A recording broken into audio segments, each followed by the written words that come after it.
প্রধান উপদেষ্টার প্রেস সচিব শফিকুল আলম বলেছেন, গত ১৫ বছরে মানুষের অধিকার হরণ করেছে সাংবাদিকতা। এজন্য দায়ীদের ক্ষমা চাইতে হবে, তাহলে জনগণের আস্থা ফিরে আসবে। দুপুরে জাতীয় প্রেস ক্লাবে ২৪-এর গণ অভ্যুত্থান পরবর্তী গণমাধ্যমের হালচাল নিয়ে আলোচনা সভায় তিনি কথা বলেন। বিস্তারিত শেখ আলীর রিপোর্টে। জুলাই আগস্ট ছাত্র জনতার আন্দোলনে ফ্যাসিবাদ সরকারের পতনের পর নানাবিধ প্রশ্নের মুখে পড়ে গণমাধ্যমের ভূমিকা ও দায়িত্ব নিয়ে উঠে আসে পরিবর্তিত পরিস্থিতিতে রাজনৈতিক বাস্তবতায় গণমাধ্যমের নতুন চ্যালেঞ্জ এবং সম্ভাবনা কিভাবে মোকাবেলা করা যায়।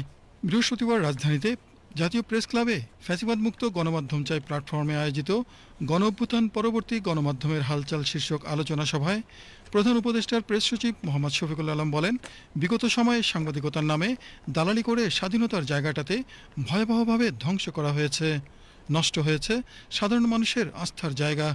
আমরা চাই ট্রাস্টটা আবার ফিরে আনতে, এবং ট্রাস্টটা ফিরে আনতে হলে সমস্ত পার্টি, যারা যে সমস্ত পার্টিগুলো আপনার জার্নালিজম দ্বারা অ্যাফেক্টেড হয়েছে, সবাইকে আনেন, এক টেবিলে বসেন, বেশি আমরা নতুন শুরু করি। যারা এই যে 15 বছরে যে ফ্যাসিবাদী বয়ান তৈরি করলো, অনেক লোকের মৃত্যুকে বৈধতা দিল, কিলিংয়ে বৈধতা, মার্ডারের বৈধতা দিয়েছে, দেশের ডেমোক্রেসিকে যারা কিলিংয়ের সাথে সরাসরি যুক্ত, আপনি দেখেছেন যে 3-3টে ইলেকশন হয়েছে, অনেকে হাততালি দিয়েছেন যে না, এই ইলেকশনটাই দরকার ছিল। তো এই বিষয়ে আসলে বাংলাদেশের সাংবাদিকরা কি, মানে বাংলাদেশের সাংবাদিক যারা রাইটস গ্রুপ আছেন, এই বিষয় নিয়ে তো সত্যিকার অর্থে আমাদের we have to come to terms with ইট।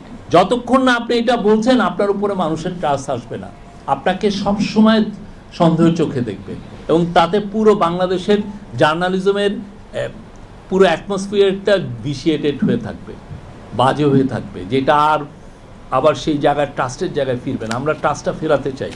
সামাজিক যোগাযোগ মাধ্যম ব্যবহারে নীতিমালা থাকার প্রয়োজনীয়তার উপর গুরুত্ব আরোপ করে বলেন, সাংবাদিকদের জন্য একটি সুরক্ষিত সাংবাদিকতা ব্যবস্থা গড়ে তুলতে চায় অন্তর্বর্তী সরকার। এই জায়গায় আমাদের এই জার্নালিজমের এই জায়গাটা নিয়ে, এই যে আমাদের যে বড় ফেলুর হয়েছে গত 15 বছর, সেটা নিয়ে আমাদের কয়েকটা কাজ করতে হবে। প্রথম কাজ হচ্ছে আমাদের নতুন সোশ্যাল কন্ট্রাক্ট দরকার।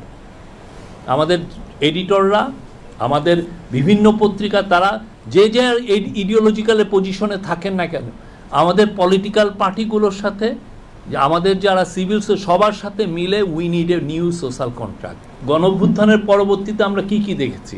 প্রথম, আমরা এই গভর্নমেন্ট কোনো নিউজ আউটলেট বন্ধ করেনি, একটা নিউজ আউটলেটও বন্ধ করেনি, বরঞ্চ 2-1টা নিউজ আউটলেটের আপনার অনলাইনে অ্যাক্সেস পাওয়া যেত না, আমরা সেগুলোকে ওপেন করে দিয়েছি। আপনার নেত্র দেখেন,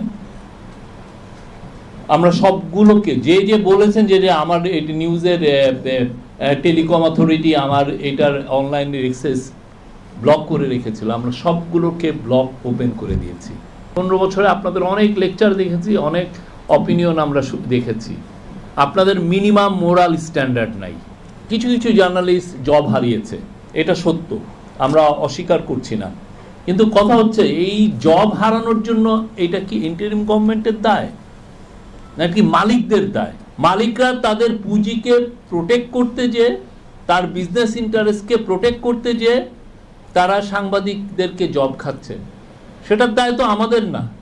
ফ্যাসিবাদ মুক্ত গণমাধ্যম চাই প্ল্যাটফর্মের আহ্বায়ক জয়নুল আবেদিন শিশিরের সভাপতিত্বে অনুষ্ঠানে প্রেস ইনস্টিটিউটের মহাপরিচালক ফারুক ওয়াসিফ, ডিউজের সভাপতি শহীদুল ইসলাম, দ্য বিজনেস স্ট্যান্ডার্ডের প্রধান প্রতিবেদক আব্বাস উদ্দিন নয়ন, এটিএন বাংলার প্রধান প্রতিবেদক ইকরামুল হক সায়েম, জুলাই রেভলিউশনারি জার্নালিস্ট অ্যাসোসিয়েশনের প্রতিনিধি স্টাফিল ফরাজি এবং ইমন মাহমুদ আলোচনায় অংশগ্রহণ করেন।